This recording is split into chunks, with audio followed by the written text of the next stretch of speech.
Olá amigos do canal Tudo Acessível, sou Ricardo Vosso, sejam todos muito bem-vindos ao Conversas Acessíveis, o seu programa de domingo, aqui no canal Tudo Acessível. E hoje, com mais um convidado, como será a prática a partir de agora, sempre aos domingos. Hoje tenho o professor Leonardo Cunha Silva aqui comigo para conversarmos um pouco sobre a acessibilidade aqui em Portugal. Ok?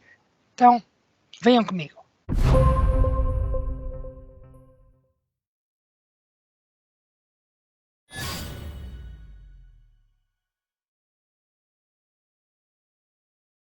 Mas antes peço para que vocês deixarem aqui o seu like, compartilharem muito o nosso vídeo e se inscreverem no canal.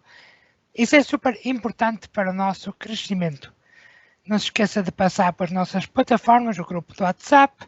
Também podem passar no Facebook, no nosso perfil do Facebook e também no canal do Telegram. Temos lá todas estas plataformas onde vocês podem interagir mais diretamente connosco.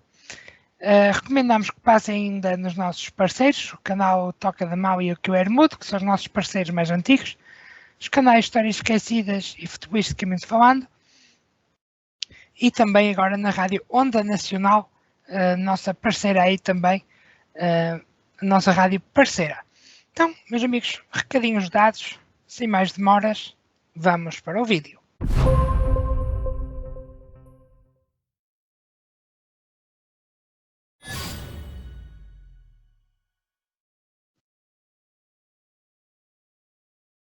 Bem, meus amigos, estamos então aqui com o professor Leonardo Silva. Professor, boa noite. Boa noite, Ricardo, e todos os ouvintes do clube. Antes de mais, agradecer aqui a sua presença e ter aceito este convite. Professor, antes de mais, eu já o conheço, mas vamos falar um bocadinho de si. Portanto, vamos fazer uma espécie de tipo apresentação de quem é o professor Leonardo, quem é o professor, digamos assim, a sua biografia, digamos assim, por alto, claro, o que quiser contar. Certo, para as pessoas me conhecerem um pouquinho melhor, eu sou Leonardo Cunha da Silva, sou licenciado em História, estive muitos anos a lecionar História, mas depois fiz a especialização na Educação Especial, na especialidade do domínio da visão e atualmente trabalho dando apoio a alunos cegos e com baixa visão no sistema educativo estatal. Portanto, como muitos ouvintes são portugueses ou brasileiros, do Estado, em escolas públicas do Estado. Sim, até porque dizer que muitas vezes os nossos amigos do Brasil não têm essa ideia, porque lá o sistema é um bocadinho diferente, mas aqui em Portugal, professor, as pessoas com deficiência no geral, as pessoas cegas também em particular, normalmente têm por prática ser integradas em escolas, quer dizer, escolas públicas. Exatamente. Portanto, eu compreendo o que quer dizer é o seguinte, as crianças e jovens com deficiência em Portugal, regra geral, seguem o percurso da escola regular. São integradas em escolas regulares, são integradas em turmas. São muito pouquíssimos os raros daqueles crianças e jovens que não vão à escola pública, só caso de deficiências extremamente graves. Mas mesmo assim, se a vontade dos pais for que de alguma forma tenha alguma frequência na escola regular, o sistema não rejeita a frequência desses alunos. Portanto, aqui depois, a outra questão que se põe para os alunos com deficiência há aqueles que seguem o currículo regular das turmas, são aqueles que, no caso da deficiência visual, que só tenham a deficiência visual, sejam eles cegos ou com baixa visão, seguem o percurso da turma, o programa da turma, e depois há aqueles que, além da deficiência visual, têm outras deficiências associadas, nomeadamente intelectual, ou que de alguma forma afeta a parte mental ou intelectual, seguem já um currículo que atualmente é designado de currículo adicional. Uhum. E esse não segue o currículo normal. Portanto, adquirem um conjunto de competências, mas mais adequadas ao seu perfil, não é? Ao seu perfil. Já agora, digamos assim, até para deixar isto bem claro, embora eu estou a fazer aqui um bocadinho de papel de quem não sabe, mas conhece a realidade muito bem, como o professor sabe. Mas para quem não conhece, as pessoas com deficiência em Portugal, na escola, o professor considera que são bem integradas, tanto para o sistema como para os colegas, para os professores, ou, pelo contrário, acha que nem por isso e era preciso mudar alguma coisa por aí? É assim, eu acho que nessa particular já houve melhores dias para essa integração, para essa aceitação melhor da comunidade educativa dos alunos com deficiência nas escolas. Eu vou tentar explicar isso, que é o seguinte. Portanto, atualmente, dizer que a inclusão que está é bem feita, que quer professor, quer colega da turma aceitem bem, não posso dizer isso, porque de facto não é verdade. Eu penso que a situação era melhor quando os alunos com deficiência eram poucos nas escolas regulares.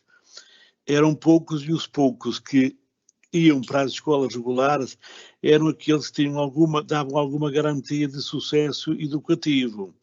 Com a massificação do ensino, com a inclusão generalizada de crianças e jovens com deficiência nas escolas regulares, a impressão que eu tenho é que há alguma rejeição, quer por parte de professores, no geral da comunidade educativa, e por parte dos colegas, e eventualmente a pais dos próprios alunos da turma, onde está esse jovem com deficiência. Porque, pronto, por vários motivos, entre os quais há aquela ideia que se tem, por exemplo, com deficiência na turma, prejudica a aprendizagem no geral. E a professora considera que prejudica? Eu entendo que depende, não, no geral, é assim, não prejudica, desde que o professor esteja atento e que os alunos da turma também se esforcem um pouco. O que é que vai acontecer?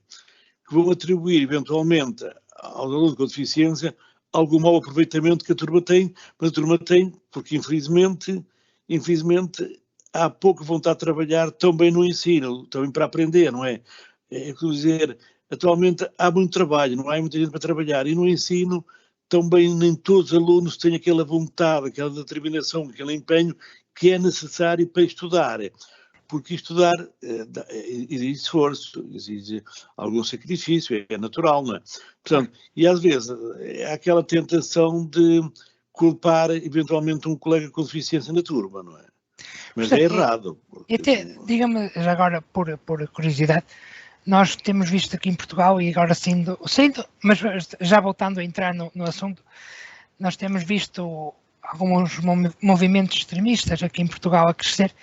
Também acha que tem alguma coisa a influenciar por aí a não aceitação no geral, ou acha que isso já é de trás, já é, digamos assim, endémico? Ricardo, eu penso que os movimentos extremistas, neste particular, não têm influência nenhuma. Tem influência a evolução da sociedade em geral, que é uma sociedade egoísta, individualista, e cada pessoa muito virada para si, muito virada para o individual e menos para o coletivo. Com a evolução das tecnologias, que se por um lado é bom, isola muitas pessoas, ou seja, não leva com que a pessoa não socialize. As pessoas acham, por exemplo, que às vezes 1 minuto ou 2 que é importante, porque podiam dar mais uma espreitadela num Facebook, numa rede social ou no WhatsApp, etc. E então vivem muito obcecado com esta questão da falta do tempo, porque na informática nunca sabe tudo, nunca se... Claro. Há sempre informação que se pode adquirir. É mais por essa via. No entanto, só para ficar aqui claro, a legislação portuguesa é boa no tocante à inclusão. Só que não basta estar na lei, é importante que as mentalidades mudem. E aqui, pronto, ainda é preciso um caminho, ainda há aqui um caminho a percorrer, que a mentalidade mude no geral, para que as pessoas vejam na pessoa com deficiência, em primeiro lugar, uma pessoa, e a deficiência depois, e não primeiro a deficiência e depois a pessoa. Ou seja, quando a sociedade olhar para a pessoa com deficiência, em primeiro lugar é uma pessoa, é o Pedro, é o António, é o Ricardo, é a Manuela, é a Maria, etc. Eventualmente depois pode ser que tenha essa ou aquela deficiência. Quando as pessoas identificar a pessoa com deficiência, estamos errados, não é? E, professor, até me permita o seguinte... eu estou a focar mais na educação, porque também o professor é professor, não é? Quer dizer, estou a focar um bocadinho mais nisso, mas indo até um bocadinho por aqui, nós vemos que há em alguns países aquela tendência de criar escolas, digamos assim, escolas próprias, por exemplo, para pessoas cegas, escolas próprias. Escolas especiais. Exatamente. Escolas no sentido só para aquele tipo de deficiência, sim, deficiência, né? De público, digamos desta forma. O professor acha que isso seria uma boa ideia? Acha, pelo contrário, que não? Qual é a sua posição sobre isso? Não, Ricardo, essa questão, de volta e meia, veio de cima, que era porque é que essas crianças não estão em escolas especiais. As escolas especiais, em Portugal, foram abandonadas nos finais dos anos 80 e início dos anos 90 de uma forma definitiva. Portanto, hoje em dia, nós não podemos estar aqui a falar que era melhor uma escola especial para não cegos isto ou aquilo, porque de facto não há essa possibilidade. Não há, ali não permite. Porque depois isto eventualmente traz outros problemas, que é o seguinte, que é, não é possível haver uma escola para crianças cegas nas suas próximo da sua zona de residência, porque não é, porque quando elas existiam em Portugal, existiam em Lisboa, Porto e Coimbra, não é? Mas e as crianças dos extremos tinham que ir para esses colégios, era o nome que lhe davam, para essas cidades. E alguns, pronto, os pais, por uma ou por outra, aos 5, 6, 7 anos, não queriam deixar os seus filhos, que eram pequenos, ir para escolas especiais, e ficaram em casa sem fazer escolaridade. A minha pergunta, professor, era noutro sentido, acha que esse sistema seria melhor? Ou esse sistema, digamos assim, não se ganharia grande coisa em voltá-lo a ter? Eu estou a compreender, é o seguinte, temos que ver aqui, se dissermos que o sistema educativo nos colégios era bom, em termos enquanto sistema educativo, a minha opinião é que era bom. Eu conhecer ao nível daquilo que era as áreas específicas na altura, ao nível do Braille, da psicologia, na altura era a datilografia, orientação e mobilidade e atividade diária, era bom. Só que as crianças estavam desenraizadas do seu meio familiar e da sua zona de residência. Só conviviam com crianças com a mesma deficiência. E depois, o existir essas escolas especiais impedia que muitas crianças fizessem a escolaridade porque estavam longe. Agora, há as duas opiniões. No entanto, eu acho que no sistema regular, é onde as crianças aprendem. Porquê? Porque a vida faz-se vivendo na sociedade.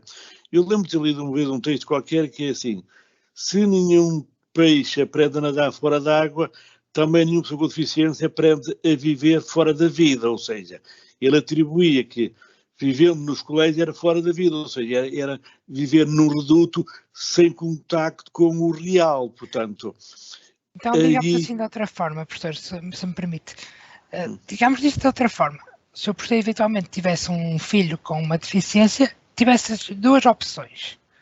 O professor colocaria preferencialmente numa escola pública, digamos assim como o sistema que temos hoje, sim, ou colocaria mais depressa num ambiente como havia nessas tais escolas mais sectoriais? Eu não tenho dúvidas que põe numa escola pública. Porquê?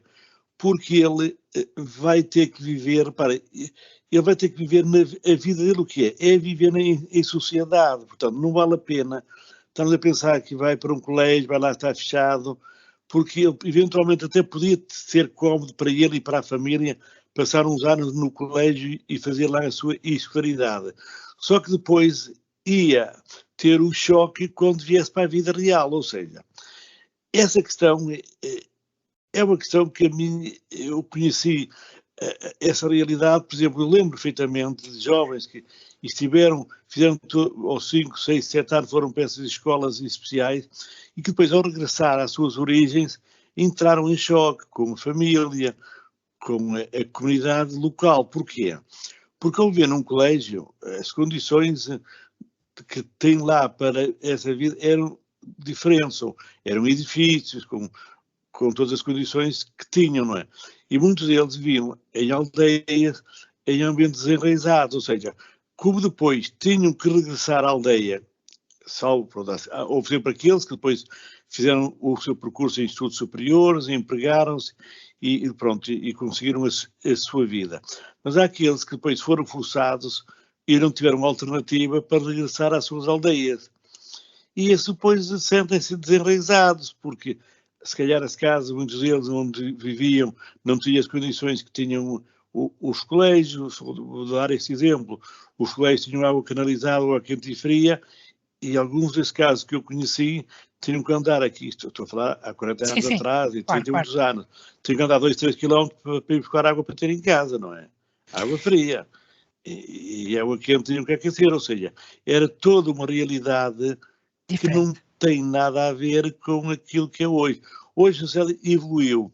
Hoje, pronto, a família também é menos alargada que antigamente, ou seja, hoje os casais têm menos filhos, ou seja, não estou a ver um pai com 1 ou 2 filhos que têm uma deficiência individual de 6, 7 anos, deixá-los deslocar para centenas de quilómetros para fazer a sua escolaridade, quando pode fazer na sua escola da sua zona de residência, não é? Sim, sim. Professor, e até a sociedade, ainda um bocadinho agora, saindo um bocadinho do ambiente da educação, ainda um bocadinho mais para a sociedade, o professor chegou a ter ter alguma participação em alguns locais, como a ACAP, que há uns anos atrás. Sim. Também conheceu-se, de certo, a sociedade, digamos assim, fora da deficiência, mais de perto naqueles tempos. E mesmo continua a acompanhar, uma vez que é professor numa escola pública. Sim, eu acompanho continua a acompanhar a sociedade com a deficiência, sim, na geral, sim. Acha que a sociedade hoje, nós aqui em Portugal temos, por exemplo, alguns passos que estão a ser dados, por exemplo, tivemos uma secretária de Estado, não sei se vai continuar neste novo governo, mas pelo menos ela tinha uma deficiência que era cega, total, se não me falha a memória. Sim. Tivemos, por exemplo, bem mais recentemente aqui em Braga, um padre a ser ordenado com uma deficiência visual a 100%, ou muito perto disso. Quer dizer, a própria... Sim, exato. E, quero dizer, a própria sociedade parece, assim, para quem vê de fora, mais inclusiva ou só fogo de vista, digamos assim? A sociedade tende a ser mais inclusiva e se-lo-á. Só que aqui é mais inclusiva ao nível da parte dirigente, ou seja, o facto de ter uma secretária de Estado cega, pronto, nota que a sociedade está mais aberta. O facto de haver um padre ser ordenado é algo recente, porque a Igreja há uns anos atrás não permitia isso, formar padre, que depois os padres ficassem cegos era uma coisa, mas aceitar logo de início a formatura de um padre cego não aceitava. A nível da culpa, as coisas têm vindo a mudar. No contexto da sociedade, é que, pronto, aquelas pessoas que são noutro nível tendem a ser mais egoístas, menos solidárias, mas fruto dos tempos, por exemplo. Então, este exemplo, aqui há uns 30 anos, 20 e tal anos atrás, 40, qualquer pessoa, o cego ia na rua, encontrava frequentemente pessoas para dar uma ajuda, para localizar uma rua ou um estabelecimento, isto ou aquilo. Hoje já não é tão fácil, porque também andam menos pessoas a pé, não é? Hoje o circuito das pessoas é diferente. E depois as pessoas que andam a pé também andam numa luta contra o tempo e depois parece que não querem perder um minuto à vez de prestar alguma atenção. A nível das culpas, as coisas têm de mudar. Porquê? Porque pela legislação ninguém pode ser impedido, pelo facto de ter uma deficiência, a concorrer a um lugar, desde que tenha as condições, a fazer os seus estudos, etc. Não é? Porque, claro, nenhuma escola pública pode negar a matrícula de uma pessoa com uma deficiência, seja ela qual for, não é? Uhum. E coisa que há uns anos atrás acontecia, não é? Chegou a acontecer há muitos anos atrás. Sim, mas, sim, mas até falando um bocadinho mais abertamente sobre isso, porque eu peguei nesses 2 casos, mas podia pegar noutros casos que eu conheço e que o professor também conhece, mas eu peguei nestes 2 exemplos porque são casos mais visíveis, que as pessoas mais facilmente identificam. Por exemplo, Ricardo, lembra-me agora, por exemplo, houve um deputado, Jorge Falcato, que é a pessoa com deficiência motora, que foi deputado na legislatura anterior, e nessa legislatura, esquerda, não é? Assim, também entrou uma deputada tetraplégica, que era a Diana Santos, pelo Bloco de Esquerda. Não entrou logo numa eleição direta nesta legislatura, mas foi substituir outro deputado, que foi eleita por Setúbal, a minha pergunta, Diana Santos. Pronto. Significa que há alguma abertura, de alguma forma, não é? Sim. A minha pergunta é neste sentido, professor. Nós vemos que, por exemplo, há países, estou a falar em termos aqui europeus, por exemplo, a Espanha, que parece, pelo menos à primeira vista, ter políticas de inclusão ligeiramente melhores. O Brasil, por exemplo, ainda tem uma inclusão um bocadinho... Ricardo. A Espanha é discutível ter uma política de inclusão melhor. Porquê? Porque a Espanha tem uma coisa que Portugal não tem a ONCE. A ONCE, tudo o que é... Pronto, tudo passa pela ONCE, ou seja...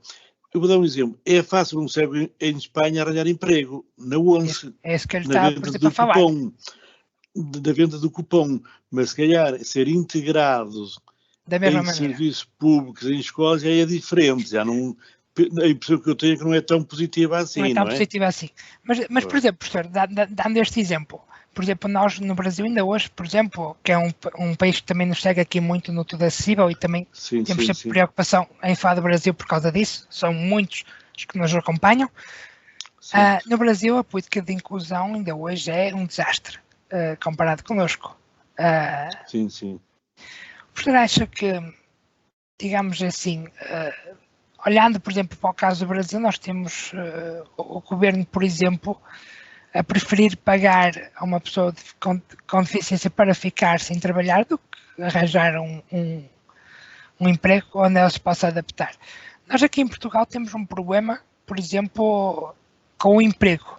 Você sabe que hoje temos muitos deficientes de várias deficiências, não só visuais, com dificuldade a arranjar emprego. Em geral. Que passos a sociedade deu nos últimos anos para tentar incluir melhor essas pessoas? No geral. Há aqui duas coisas que é importante falar. Há países ricos na Europa que na política de inclusão deles é dando um subsídio que bom, as pessoas, pronto, têm subsídio que permite um nível de vida razoável, já não vão procurar emprego. Há países que dão subsídios semelhante ao salário mínimo e, claro, a pessoa às vezes para ganhar um salário mínimo tem que deslocar-se, tem despesa, etc. Acomodam-se e pronto, e não procuram tanto o trabalho. Em Portugal, de facto, o subsídio que existe é pouco, portanto, as pessoas que quiserem ter um nível de vida razoável têm que se empenhar a arranjar um emprego. Até muito, desculpe só interromper um bocadinho, até falando nisso, muita gente, por exemplo, na altura da PSI, eu cheguei a ouvir muita gente a falar que em Portugal, com a criação da PSI, que o caminho seria, se o professor acha razoável, não, porque a PSI ou não dá. Não. A PSI tem uma coisa. A PSI, há duas coisas aqui. A PSI é atribuída também a quem tem mais de 80%, acumulando com o vencimento. Portanto, a PSI é acumulada com vencimento a partir dos 80%. E dos 60% aos 79% de incapacidade pronto, tem a ver com o rendimento. Mas quem tiver um grau de incapacidade igual ou superior a 80% e que tem um emprego pode acumular perfeitamente a PSI. Agora, uma pessoa que não tem emprego, que vive só da PSI, não garante um nível de vida razoável fora daquela pobreza que se conhece, não é? Porque os 265 euros para Portugal é manifestamente pouco, não é? Não garante. Enquanto isso, reparem, enquanto que a PSI, para quem já tem um emprego, tem um salário, já é uma boa ajuda, não é? Sim. Pronto, mas até, o professor está a falar de outros países que eventualmente dão alguns subsídios. Que tem o da Alemanha, da Inglaterra. E você acha que isso é uma boa ideia ou nem por isso? O que é que considera, na sua opinião, no geral? Será boa ideia para aquelas pessoas que, por uma ou por outra, não querem, se acomodam, não querem trabalhar. Mas para aqueles que querem fazer um esforço para contribuir para a sociedade com a sua produção, quer sentir-se pertence da sociedade, incluir na sociedade, vão sempre lutar por um emprego. Porque, pronto, quem estuda até uma licenciatura, fazer depois aquela parte de mestrado e profissional, é para, de certa forma, fazer exercício daquilo que estudou, porque fazer andar a gestão dos anos para depois ficar em casa a ver de subsídio é manifestamente pouco e é frustrante, não é?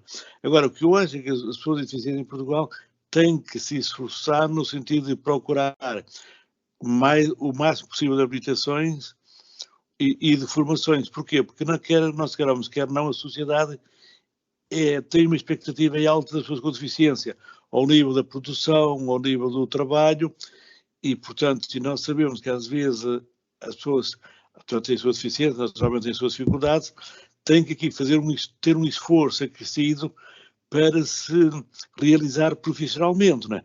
E é relativamente fácil, ou não por isso? Desculpe, é relativamente fácil a pessoa, digamos aqui em Portugal, conseguir arranjar emprego? Não é porque depois, estás a escrever, enquanto que para uma pessoa que vê, às vezes está arranjando um emprego a 10 km de casa não é muito, mas para uma pessoa cega se deslocar em transportes públicos, às vezes é um tempo enorme a nível de transporte público, não é? Portanto, daí que arranjar um emprego razoavelmente, um emprego bonzinho, perto de casa, com uma deslocação que não representa um esforço por aí além, não é fácil, não é? Mas que mecanismos a sociedade portuguesa hoje tem, digamos assim, para tentar ajudar as pessoas com deficiência a ter uma vida mais ou menos, digamos assim. Lei das cotas, não é? Uhum. Que é a lei das cotas para a função pública e para o privado. Mas o que é que acontece? Acontece que há sempre forma de dar a volta à questão, não é? Eu costumo dizer, se uma entidade pública quiser empregar uma pessoa com deficiência, emprega e recorte da lei. Mas também é capaz, se a pessoa, os dirigentes que estão a tratar desse concurso não tiverem uma certa sensibilidade, também são capazes de encontrar na lei a mesma resposta para a não aceitação, não é? Portanto, aqui é um pau dois gumes. E eu costumo dizer, uma pessoa com deficiência para emprego, em primeiro lugar, tem que lhe aparecer para a sua frente alguém com alguma vontade de o ajudar, porque senão as dificuldades são imensas. Até estamos já quase a terminar aqui o nosso tempo, mas eu não queria deixar, digamos assim, de lhe fazer esta pergunta. O professor mais ou menos conhece o espectro de alto a baixo da deficiência no geral. Sim. O que é que o professor, digamos assim, o que é que acha que falta em Portugal para a pessoa cega ou com baixa visão ou com outro tipo de deficiência ser mais integrada? O que é que falta nisso? E o que é que já agora, antes de me responder, o que é que falta já agora até para as políticas de emprego, como o professor disse agora e muito bem, muitas vezes elas existem, mas são ineficazes. O que é preciso, o que é que seria preciso para elas serem verdadeiramente eficazes e cumprirem o papel que elas estão destinadas? Estou a compreender a tua questão. Para que a pessoa com deficiência, efetivamente, no período que há na escolaridade obrigatória, tenha um bom aproveitamento, faz aprendizagens efetivas, deveria haver um apoio mais individualizado, ou seja, quer dentro ou fora da sala de aula, porque, por vezes, não é fácil o aluno com deficiência ir para a sala de aula, estar lá sozinho, tirar os seus apontamentos, apanhar a matéria, etc. Enquanto o acompanhamento individual permitia produzir mais material ao nível do estudo, ao nível de apontamentos, ao nível de resumos, etc. Portanto, aqui a situação, para melhorar a situação nas escolas públicas, seria uma aposta maior no apoio mais individualizado. E na sociedade em geral? Sim. Na sociedade em geral? No geral, sim. Não, era um apoio mais individualizado. Sim. Porque haver numa turma está 3 ou 4 alunos com deficiência não é fácil. Claro, não é fácil. Professor, mas eu estou a falar no sentido sim, eu estou a falar no sentido da sociedade fora escolar, portanto, na sociedade, digamos assim, universal, na sociedade hoje em dia. O que é que o professor acha que eventualmente faltaria ser feito em Portugal para as pessoas com deficiência serem mais integradas? Eu penso que às vezes, ainda no poder da comunicação social, eventualmente a própria comunicação social, a ter uma forma de abordar as questões da deficiência de outra forma, porque num dia não pode falar de um deficiente como herói e no outro dia falar no deficiente como pessoa incapaz, cheia de dificuldades, como algo que a deficiência foi o mundo que se abateu sobre ele, ou seja, haver aqui uma harmonia de abordagem da questão da deficiência ao nível da comunicação social, por exemplo, da própria Igreja, que acaba por moldar a sociedade, ou seja... E por isso considera que a Igreja tem feito considera que a Igreja tem feito esse papel nos últimos tempos? Tem vindo a melhorar, ou seja... Capaz assim de repente, por alto... Então, a mudar, às vezes, da própria Igreja, o próprio termo como designa as pessoas cegas, em vez de não usar o termo ceguinho, não usar o termo invisual, não usar o termo coitadinho. Isso é muito curioso. E falar sempre aquelas questões das pessoas, estão a falar sempre, em vez de falar em deficiente ou portador de deficiência, é falar as pessoas com deficiência, usar uma terminologia mais abrangente, mais... Você tocou aí num ponto que eu nem ia abordar, mas portanto tocou e acho que devemos eventualmente também abordar isso. Porquê é que o termo invisual é tão, digamos assim, tão fraco de se usar na sociedade? É assim, porque invisual, o in é o prefixo de negação. Ora, invisual quer dizer não visível. Ora, um cego é um ser visível. E assim, então acha que é mais discriminatório do que... Porque muita gente acha que isso ajuda a pessoa a sentir-se melhor. Não. O termo invisual surgiu em Portugal na década de 20 do século passado para suavizar aquela ideia da pessoa cega, do cego. Para suavizar. Porque entendiam que a palavra cego que era chocante. Então invertou-se para o invisual. Mas se reparam, invisual prefixo de não visual. Eu posso dizer, olha, Ricardo, tu estás com péssimo visual. Se estás com péssimo visual, estás invisual, não é? Não visual. Ou seja, é neste sentido, porque as pessoas cegas que tenham sido reabilitadas ou que tenham uma noção da sua reabilitação, o termo cego não é chocante. O termo que eu de facto não suporto é o termo ceguinho, por exemplo. De acordo, porque dá uma ideia de rejeição, não é? Uma ideia de rejeição, diferente. O ceguinho, sim. Que é que as pessoas mais antigas associam? Aquelas pessoas que andavam a pedir para as festas e feiras, aquela ideia do coitadinho do andar a pedir, não é? Pronto. Que já mudou muito. O ceguinho associado, agora já quase apareceu. Mas ainda existe esse termo. Sim. Portanto, e invisual. Não visual, ora, uma pessoa cega é visual. É visível. Pode ter um bom visual ou um visual menos bom. Isso depende de cada um, da forma como se gosta de se apresentar, etc, não é? É mais nesse sentido, não é? Porque cego é uma pessoa que não vê, pronto, é cego. É uma coisa mais normal, quer dizer, mais... Agora, o que se pode apresentar é um cego hoje como herói e amanhã como uma pessoa rodeada de uma montanha de dificuldades, não é? É isso que às vezes não ajuda uma maior inclusão. Para terminar, quase estamos mesmo no fim, falta apenas o professor, já agora, eu tinha-lhe pedido aqui há pouco, fala-nos um pouco o que acha que hoje seria mais necessário, portanto, para as políticas de emprego, né, que falamos há pouco, que são ineficazes. O que é que acha? As políticas de emprego é haver uma formação profissional específica para a função. E ela existe em Portugal? Não existe, não. Isso, não, claro que não existe.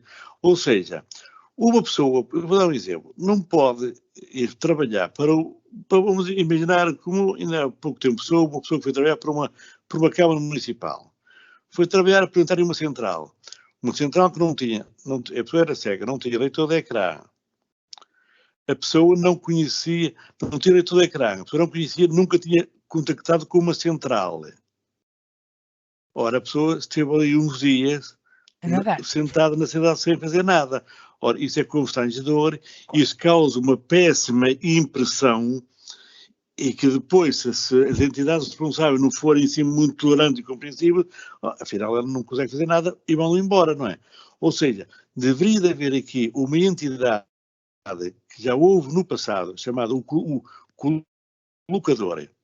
O houve um tempo em que existia no centro de emprego o colocador, no centro de reabilitação também existia um colocador, que era a pessoa cega, ou quando digo cego, ou de baixa visão, Sim, ou sim. até com deficiência, quando se apresentar a um emprego para ir trabalhar efetivamente, devia de ter uma formação específica para aquilo e não ser entregue, por exemplo, por um cego de uma central que nunca lá tenha trabalhado, por amor de Deus, quer dizer, não é correto, não é? Sim, sim. E depois causa a gente sabe como é que na questão da deficiência, a impressão pode ser positiva e abre as portas a outras pessoas. Se for negativa, pode fechar para aquele e para fechar para muitos outros para nem futuro. tem culpa nenhuma, exato. Exatamente, portanto, aqui em Portugal o que se peca é a formação que é feita não é orientada para as novas profissões, não é? Mas independentemente disso, deveria haver uma figura de colocador ligada ao centro de emprego ou uma entidade qualquer que fosse fazer um inventário das possibilidades do emprego para a pessoa com deficiência, fosse ela qual fosse a deficiência, para quê? Para ir para um emprego adequado à sua deficiência, porque é evidente que um cego, uma pessoa com deficiência, não pode fazer tudo. Há trabalho que pode fazer, mas há muitos que pode fazer, mas mesmo muitos. Daí o papel do colocador, para conhecer a realidade de um serviço público, de uma empresa, para dar a melhor rentabilidade possível. Porque é que nós queramos, quer não, quer as entidades públicas e privadas, esperam uma rentabilidade da pessoa que for admitir, não é? Claro.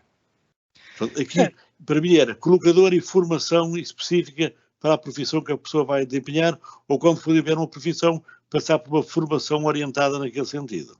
Mas nesse sentido, o valor T, que foi lançado há relativamente pouco tempo, não tem tido um papel ativo nisso? Ou... Aquele serviço valor... Valor T, não é? Valor T, sim, era bem. Eu na altura falou-se muito, não tenho acompanhado, também não tenho havido notícia, mas aquilo era mais na coloca para arranjar emprego para pessoas com deficiência. Até nem sei se tem arranjado alguma coisa ou não é? Sim. Não parece que tenha a ter um sucesso para ir além, não parece. No entanto, há pessoas com deficiência que vão conseguindo arranjar o seu emprego por seus meios e vão conseguindo triunfar. Outros perdem os empregos precisamente por não ter este acompanhamento, não é? Porque nós temos que olhar que o perfil da pessoa com deficiência também é muito diversificado, aquilo para um poderá ser simples, poderá não ser para o outro, ou vice-versa, não? Ou seja, daí que essa atenção de um colocador era muito importante para que não se perdesse empregos para pessoas com deficiência, não é? Claro. Professor, se quiser dar umas últimas palavrinhas, estamos no final do nosso tempo. Se quiser... Não, pronto, apenas dizer, parabéns. Eu, a realidade do Brasil, tenho conhecimento que na nossa escola, como Portugal está a receber muitos imigrantes brasileiros, teremos 3 alunos cegos brasileiros que, entretanto, vieram para cá viver para Braga e estão no nosso agrupamento, não é? Eu digo com deficiência visual, mas há outros sem qualquer deficiência. Bom, de facto, pronto, e também às vezes comenta-se o sistema de ensino lá e lá o ensino é bastante mais fraco do que aquilo que nós temos cá, não é? Portanto, agora que essas pessoas, portanto, com a nossa deficiência, por acaso, não tinha falado nisso, mas de facto é verdade, temos muitos brasileiros a vir para Portugal. Braga, mesmo já 10 em cada 100 pessoas são brasileiras, de origem brasileira. Você acha que, digamos assim, é mais difícil para, por exemplo, um brasileiro que venha para Braga ou para outra cidade qualquer, acha que é mais difícil integrar-se cá sendo de outro país? No sentido, mesmo de ter a deficiência?